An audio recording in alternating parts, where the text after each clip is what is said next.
Now we're going to begin Section 3, Member Records and the New Member Wizard.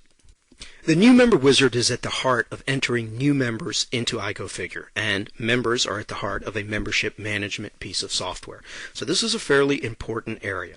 Now, there's a lot to the New Member Wizard, and once again, this training is not intended to teach you how to use the iGoFigure software or the New Member Wizard, but rather to emphasize those points that are important to stress during mentoring. We're going to go through the New Member Wizard rather quickly, skipping all but the required fields and emphasizing those areas that are on your checklist that are important to point out to employees, club managers, and club owners when you are mentoring. In order to go through the New Member Wizard, of course, you would click on button number 2, New Member.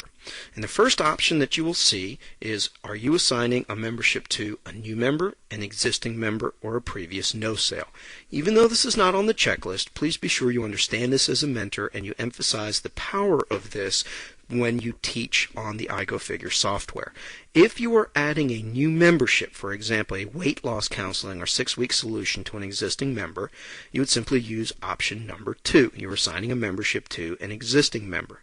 If it's a previous no sale, use option number 3, but please be aware you don't have to remember this fact. If you begin to enter a new member and it happens to be the same name as a previous no sale, iGoFigure will flag this and say, wait, you have a previous no sale by the same name who was entered on this date. Here's the details. Is this the same person? And if it is, GoFigure will identify them as a returning no sale and will properly reflect that on the paperwork. Even though you don't see it on the screen, the same applies to members who are in archive, and this has been a much requested feature. So, if a member who used to be a member at your facility but for some reason left is now returning and wants to rejoin as a member, and that person happens to be archived, the software will pop up again and say, wait, you happen to have a member in the archive of this same name. Here are their details. Is this the same person? And if it is, then iGoFigure will automatically pull them out of archive, help you to reactivate their membership, and you will be able to see this as a new membership sale on the projection sheet. You will be able to credit the employee with the new membership sale and pay them appropriate commissions if applicable. And you will be able to enter the new start date for this new signing up of the membership without interfering with any of the details of their original membership at the facility. We're just going to assume that we're entering a new member here and click on Next. Now the name is required, so we're just going to say Sally Smithson, and we're going to click on Next. Please keep something important in mind as a mentor. You don't necessarily need to click on Next to move screen to screen. If you just keep hitting the Tab key on your keyboard, that Next button will be activated. So this makes data entry very fast, simple, and elegant. All you need to do is keep typing the required information and hitting Tab. Your hands really never need to leave the keyboard and go to the mouse. You could theoretically enter an entire member without ever having to take your hands off of the keyboard. And this makes data entry, again, very fast and is a neat little thing to, as a mentor, know and be able to demonstrate when you're showing the iGoFigure software. The next screen gives you the opportunity to import a member photo. Please be sure you understand how to do that, how that works, the benefits of it, and where the member photos are displayed, and the street address. We're going to skip that information for the sake of this demo. And we're also going to skip the personal information, a birthday, employer, phone number, email, and emergency contact information. Of course, when you're mentoring, when you're training, it's very important to emphasize that this information should never be skipped. All of this information is very important. It's important in helping to maintain better relations with the member, important to help with knowing how to contact that member for various reasons, and can even help, for example, by knowing who the employer is to gain extra members by seeking corporate sponsorship. And of course, the emergency contact information is very important. We're going to go ahead to the next screen, which are member attributes. Member attributes are a very powerful new feature in iGoFigure version 3. They're fully explained in the transition training tutorial. Please make sure you understand member attributes and their power and how excellent things can be done in the software. For example, generating an email directly out of iGoFigure and sending it to only those members who have a certain attribute assigned. Very powerful, very convenient. Attributes are usually used for things like X factors or important medical conditions that it would be important to know about when a member scans in to work out. We're not going to assign any attributes for now. Instead, we're going to move to the next screen where we have the membership agreement set up. We're just going to assume this is a regular check draft membership. We'll skip entering the key tag number for now. And when we click on Next, we come to the first screen that is covered by a checklist step, salesperson and lead generator. It's very important to note, as pointed out in your checklist, that this information is used for two things. First, for computing closing averages. So for every sale, you will want to specify the employee who made that sale. If you indeed enter the employee for every sale, as well as the employee associated with every no sale, you will know your overall closing average at your facility, and you will also receive a report, it's printed automatically on the employee timesheet, of the closing average for each individual employee for each pay period. You can also set the lead generator and the advertising source, Buddy Referrals, given its sign up on the screen. We'll click on Next and we'll go to the contract end dates. This is the next thing on your checklist. It's very important to point out to club owners, managers, employees, as they're using the iGoFigure software and going through the new member wizard, not to just breeze by the screen and click Next. This information should be verified. It's very, very important.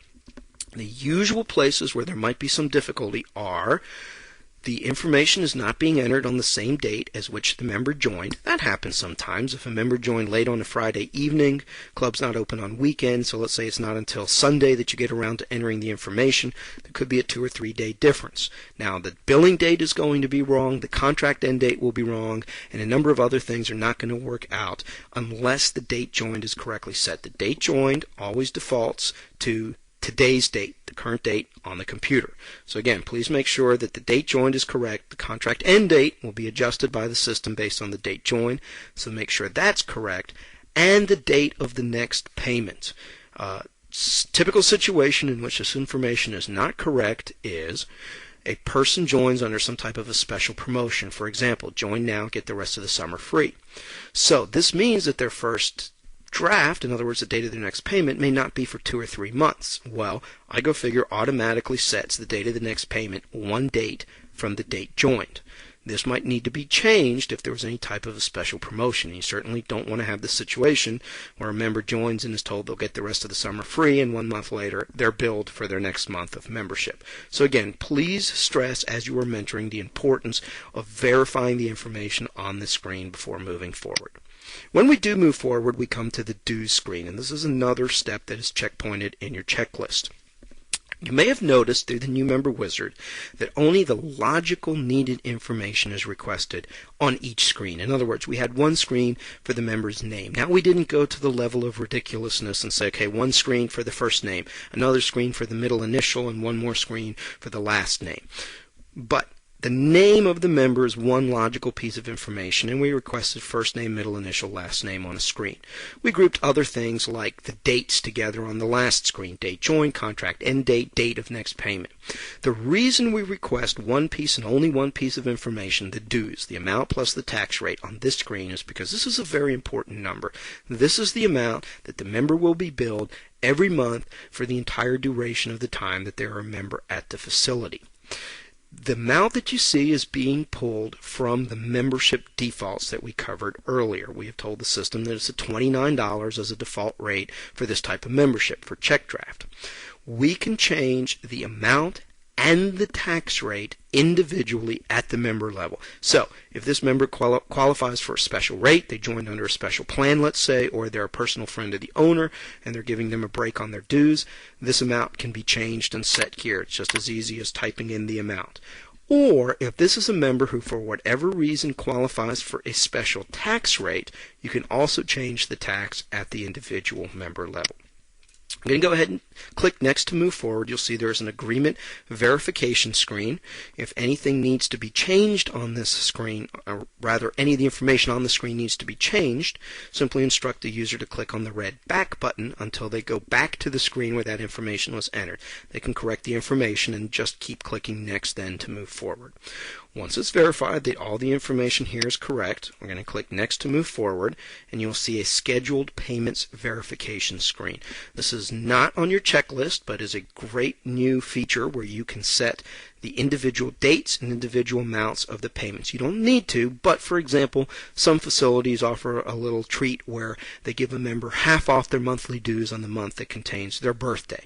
Well, by clicking on the blue edit button there, you could adjust any of the future dues. We're going to go ahead and click on next, and now we come to the recurring payment setup. This is the next item on your checklist. In order to set up an account, meaning either a bank account or a credit card, where dues are to be automatically deducted each month, we would simply click here on the New Account button. This brings up a screen which asks what type of account will we like to create, a bank account or a credit card. Selecting either one and clicking on OK brings up a very straightforward screen where the details are to be entered. It's very similar for bank. Obviously, it's going to ask for the bank name and other information. For credit card, obviously it'll ask for the type of credit card, the number, the expiration date, and so forth. Let's assume it's a bank account. We'll go ahead and click on OK, and you can see that information here. We set the name on account. The bank name we can usually select from a drop-down list. We'll put in the routing number and the account number, and then click on the Save button here at the lower right.